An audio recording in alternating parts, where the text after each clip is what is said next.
ஓம் ஸ்ரீ குருபியோ நமக. ஓம் ஸ்ரீ அபிராமி அன்னையே போற்றி. இப்போ நம்ம பார்க்க போகிறது அபிராமி அந்தாதியில் வர 34வது பாடல். இந்த பாடல் சிறந்த நன்செய் நிலங்கள் கிடைக்க சொல்ல வேண்டிய பாடல். நன்செய் நிலங்கள்னா விவசாய நிலங்கள்ங்க. இப்போ இந்த பாடலை பார்க்கலாம்.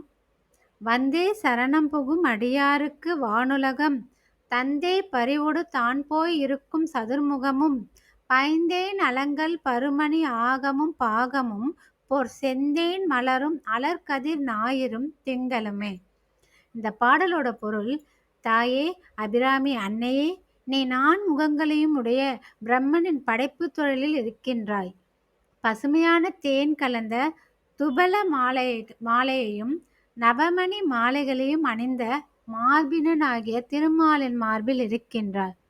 சிவபெருமானின் இடப்பாகத்திலும் பொன் தாமரை மலரிலும் விரிந்த கதிர்களையுடைய சூரியனிடத்திலும் சந்திரனிடத்தும் தங்கியிருக்கின்றாய். உன்னை சரணம் என்று வந்தடையும் பக்தர்களை துயரங்களிலிருந்து நீக்கி வானுலக வாழ்வை கொடுப்பவள் நீயே. அன்னையே அருள் புரிவாய். இந்த பாடலை பாடி வாங்க, அன்னை நிச்சயம் அருள் புரிவாங்க. தினமும் அபிராமி அந்தாதி பாடலை பாடுங்க, அபிராமி அன்னையின் அருளை பெறுங்க. ஓம் ஸ்ரீ அபிராமி அன்னையே போற்றி.